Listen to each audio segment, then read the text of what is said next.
स्वाध्याय प्रणेते पूजनीय पांडुरंग शास्त्री आठवले यांच्या जीवनावरील सत्याधिष्ठित कादंबरी देह झाला चंदनाचा. लेखक राजेंद्र खेर. वाचक स्वर राहुल सराफ. भाग 36.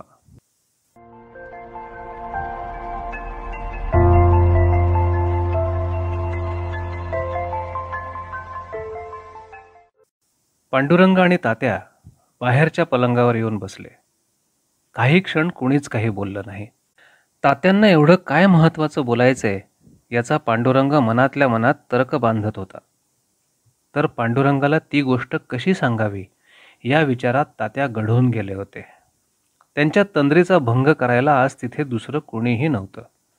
नेहमी गजबजून गेलेलं ते घरटं आज काहीसं शांत होतं.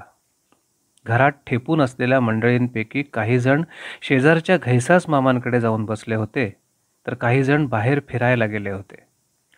त्यामुळे त्या पितापुत्रांच्या बोलण्यामध्ये कोणत्याही प्रकारचा व्यत्यय निर्माण होणार नव्हता. काही वेळानं तात्या घोगऱ्या आवाजात बोलायला लागले. ते म्हणाले, पांडुरंग, तुझ्यावर माझा फार विश्वास आहे, म्हणून एक गोष्ट सांगतो, ती तू ऐक. आज प्रवचन करताना माझा आवाज एकाएकी बसला. काही केल्या मुखातून शब्द उमटेनात. आजपर्यंत असं कधीच झालं नव्हतं.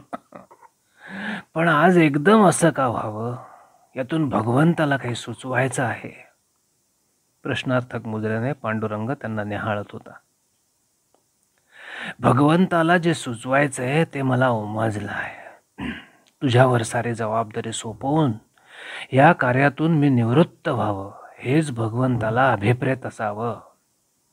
आजपर्यंत इतकी वर्ष मी सातत्यानं प्रवचनांमधून संस्कृतीचा प्रसार करण्याचा प्रयत्न केला. आता मात्र माझं कार्य तू पुढे न्यायला हवंस. तूच माझा आशादीप आहेस. करशील ना हे कार्य?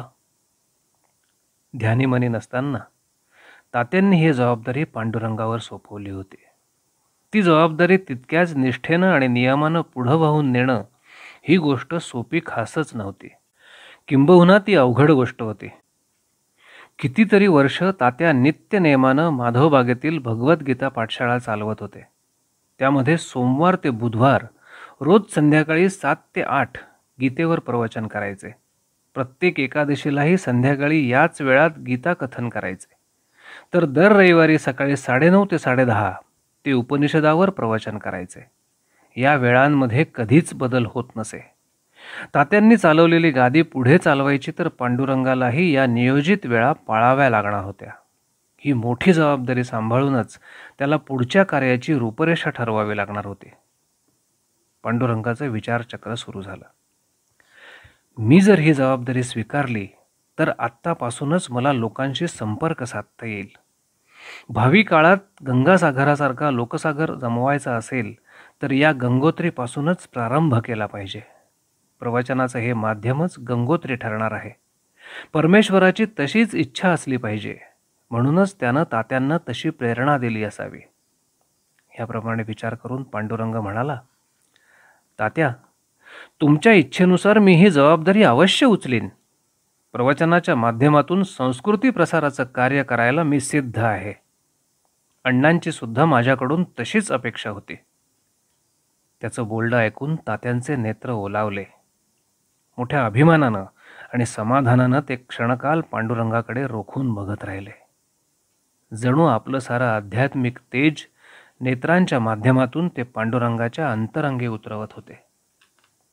पांडुरंगालाही तात्यांची सोज्वळ मुद्रा नेहमीपेक्षा आज अधिक तेजस्वी वाटली. त्यांची गोरीपिट्ट कांती त्याला आज सुवर्णरंगी भासली. त्यानं पुढे तात्यांना विचारलं, केव्हापासून प्रारंभ करायचा? आज शुक्रवार, रविवारपासून प्रारंभ कर. तो वार उपनिषदांचा असतो. त्या विषयावरच तुला प्रवचन करावं लागेल. तुला विषयाची काही तयारी करायची असली तर? त्याची आवश्यकता नाही. बोलेन मी उपनिषदांवर. बोलशील बाबा. रोह्यात असताना ऐनवेळी सुद्धा तू वक्तृत्व सभा गाजवल्या आहेस. चिंतनिकेत वारंवार विचार मांडले आहेस. तेव्हा ही धुरा तू योग्य प्रकारे सांभाळशील याची मला खात्री आहे. एवढं बोलून तात्या त्याच्याकडे कौतुकानं बघत राहिले. आपल्या बुद्धिमान आणि तेजस्वी मुलाबद्दल त्यांना अभिमान वाटायला लागला. त्यांचा आवाज बसल्यानंतर कोणतीही असमर्थता न दर्शवता पांडुरंगानं त्यांच्या कार्याची जबाबदारी उचलली होती. तात्यांना त्याबद्दल मनोमन समाधान वाटत होतं. हा प्रसंग म्हणजे अन्य संदर्भात इतिहासाची पुनरावृत्ती होत होती. 1895 साली लंडनमधल्या एका म्युझिक हॉलमध्ये हॅना हिल नावाची त्या काळची प्रख्यात अभिनेत्री गाणं सादर करत होती. नृत्याभिनय करणारी ती अभिनेत्री खरोखरच सुंदर गायची. आपल्या आवाजानं प्रेक्षकांना मंत्रमुग्ध करायची. त्या रात्री ती अशीच मंत्रमुग्ध करून टाकणारी सुरावट म्हणत होती. तार सप्तकातली सुरावट ती सहजतेनं सादर करत होती. गाण्याबरोबर एका लयीत तिचा पदन्यासही सुरू होता आणि एकाएकी तिचा आवाज बसला. काही केल्या गळ्यातून सूर उमटेनातच. कितीतरी वेळ ती गाणं म्हणण्याचा प्रयत्न करत होती, पण सुरांनी तिच्या गळ्याची संगत सोडली होती. भेदरलेल्या अवस्थेतच ती स्टेजवर तशीच उभी होती. ते पाहून प्रेक्षकांमधले रांगडे लोक आरडाओरडा करू लागले, शिट्ट्या मारू लागले. ते पाहून हॅना बावरून गेली. तो सारा प्रकार विंगेमध्ये उभ्या असलेल्या स्टेज मॅनेजरच्या ध्यानात आला. तो लगबगीनं हॅनाजवळ आला आणि म्हणाला, काय झालं? माझा आवाज बसलाय. काही केल्या गळ्यातून सूर निघतच नाहीत. काय करू? स्टेज मॅनेजर तिला विंगेत घेऊन गेला. मग तिला धीर देत म्हणाला, तुमची काहीच चूक नाही, पण तुमचं अर्धवट राहिलेलं गाणं पुरं करायला नको का? मला शक्य नाही हो. हॅनाचे रडवेले बोल ऐकून स्टेज मॅनेजर म्हणाला, छे छे, तुम्ही पुन्हा स्टेजवर जाण्याची आवश्यकता नाही, पण कुणीतरी तुमचं गाणं पुरं केलं पाहिजे. एकदम त्याचं लक्ष हॅनाच्या छोट्या मुलाकडे गेलं. आपल्या आईला बिलगून तो उभा होता. त्या 5 वर्षाच्या पोरानं आपल्या आईचे कितीतरी प्रयोग विंगेमध्ये उभे राहून पाहिले होते. नाटकातले प्रवेश आणि गाणी त्याला तोंडपाठ होती. स्टेज मॅनेजर एकदम उत्साहानं म्हणाला, अहो, याला तुमची सारी गाणी तोंडपाठ आहेत. हा स्टेजवर गेला तर तुमची काही हरकत नाही ना? हॅनानं नकारार्थी मान हलवली. तेव्हा त्या 5 वर्षाच्या पोराला स्टेज मॅनेजरनं स्टेजवर आणून सोडलं आणि प्रेक्षकांना उद्देशून तो म्हणाला, हॅना हिल यांचा आवाज एकाएकी बसला आहे. त्यांचं अपुरं राहिलेलं गाणं त्यांचा हा मुलगा पुरा करील. प्रेक्षकांनी टाळ्यांचा कडकडाट केला. त्या गजरातच त्या छोट्या मुलानं गाणं म्हणायला सुरुवात केली. त्याची आई ज्या पद्धतीनं गाणं सादर करायची त्याच पद्धतीनं त्यानं गाणं सादर केलं. ते पाहून प्रेक्षक त्याच्यावर बेहद्द खुश झाले. त्यांनी त्याला आणखी काही गाणी म्हणायला सांगितली. ती त्यानं लगेच सादर केली.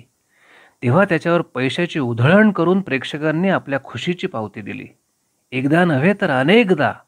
काही गाण्यांना प्रेक्षकांनी वन्स मोर दिला आणि त्या पोरानंही त्यांची मागणी पुरवली. मग गाण्याबरोबर त्यानं काही प्रवेश करून दाखवले, थोडं नाचूनही दाखवलं.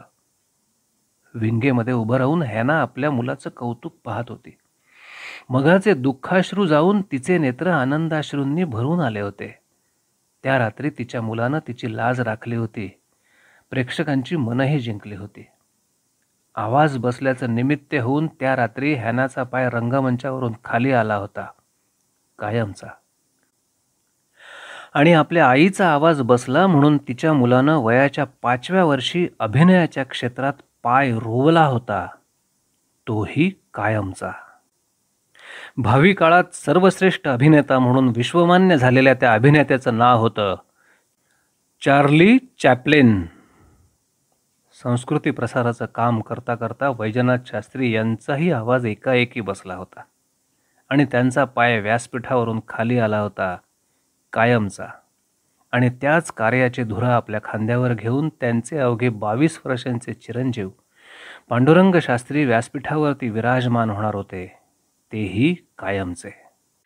संस्कृती प्रसाराच्या कार्याला त्या प्रसंगापासून प्रारंभ होणार होता, परंतु त्या कार्याचा महामेरू केव्हा होणार होता हे काळच ठरवणार होता.